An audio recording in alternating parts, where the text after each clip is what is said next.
todos. Eu quero cumprimentar a pessoa da nossa excelentíssima deputada, Carla Gonçalves, nosso promotor, Spencer, cumprimentando também essa casa, o nosso nobre vereador, professor Wellington, que já tivemos algumas conversas muito, diria que produtivas.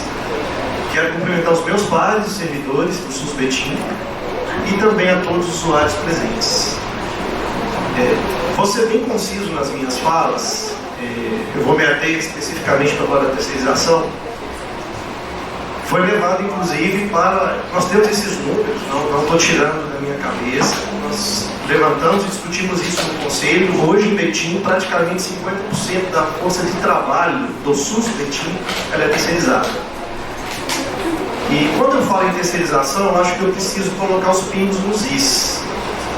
Não toda terceirização ela é, digamos, prejudicial. Do ponto de vista legal, a terceirização digamos que ela seria um argumento jurídico, né? Um artifício jurídico, vamos chamar assim, para que a força de trabalho ela seja complementada, mas ela não pode ser a regra como tem sido em Betim. E tínhamos um exemplo até exitoso, até para exemplificar bem essa minha fala, com relação a um modelo de terceirização que havia em Betim, que foi inclusive o que me trouxe aqui.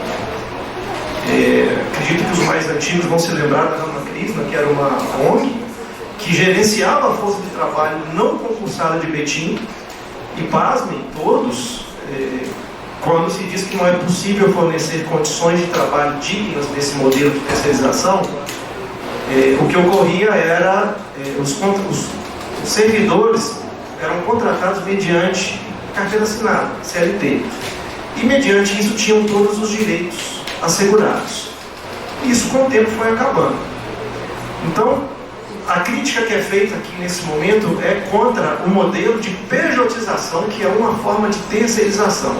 E que, na verdade, se pegarmos o termo terceirização, em muitos lugares, aqui em Betim, por exemplo, já está mal posto, já está ultrapassado.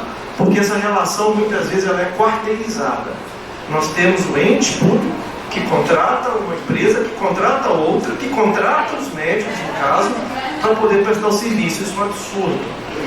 E até que essa relação chegue, os proventos, os salários cheguem ao servidor da ponta, que é quem carrega o sistema nas costas, todo mundo morde, leva um pedacinho.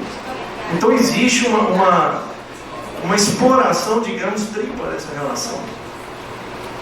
Eu diria, até fazendo meia-culpa, muitas vezes, no caso dos médicos principalmente, é por desinformação, acham que é um modelo benigno ou interessante, mas na verdade, na prática, ele é nefasto, porque ele retira todos os direitos trabalhistas dessa pessoa, todos. A mulher, por exemplo, se quiser engravidar, ela não tem direito à licença maternidade, que está assegurado na CLT.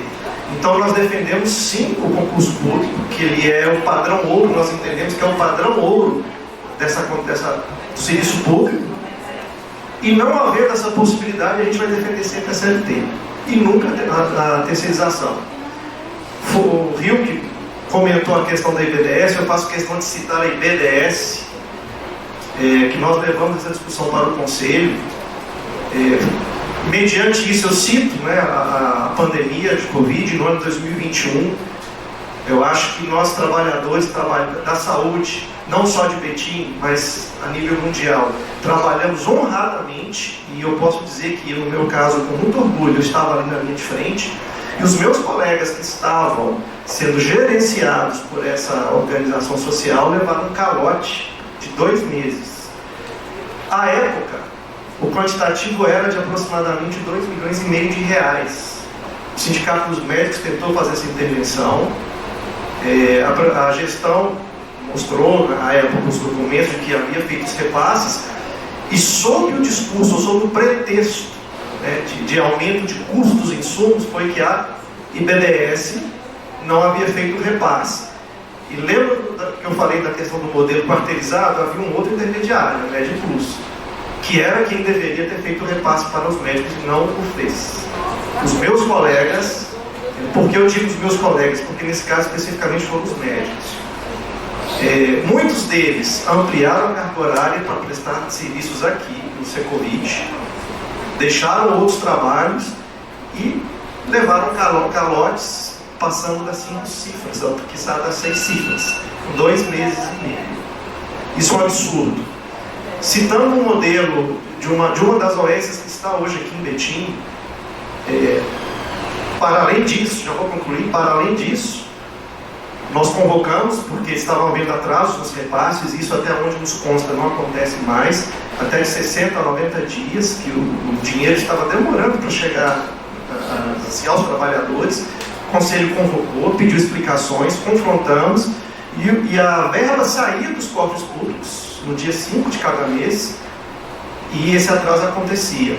Aí nós até perguntamos, né, Rio Carlinhos, né, você vai se lembrar disso, nós perguntamos isso à gestão, a gestão da OS. Onde é que esse dinheiro estava? Qual era o percurso que esse dinheiro percorria até chegar?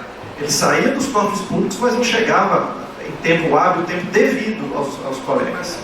Então eu acho, até como sugestão, deputado, estamos agora assim, a pejotização também já é uma realidade, isso está acontecendo no Estado, e o modelo que vai ser implementado são as SSAs, que é um modelo similar à pejotização, e sugeriria que houvesse, por exemplo, um cadastro de todas essas OS, porque os calotes são frequentes, e essas empresas saem, fecham o CNPJ determinado e abrem outros, são sempre as mesmas pessoas. Então eu posso citar Betim, eu posso citar Iberité, eu posso citar Neres, que são locais onde isso aconteceu.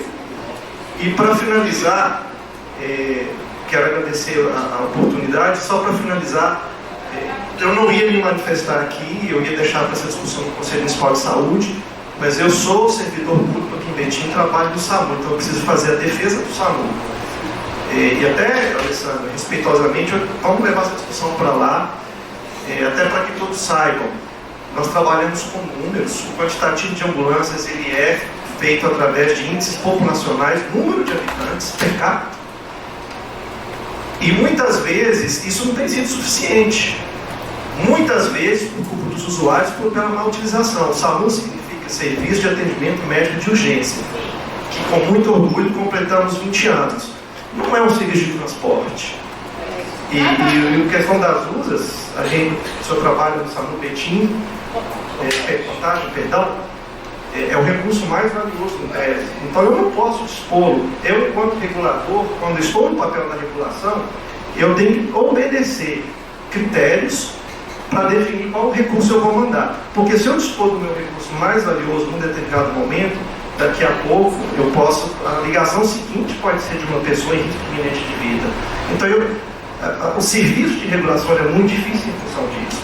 Então a gente precisa conhecer o sistema, e eu estou dentro do sistema, então eu faço essa defesa aqui, muito respeitosamente, viu, Alessandro? Já tivemos uma conversa de corredor disso, tá? Mas a gente precisa ser justo com as causas.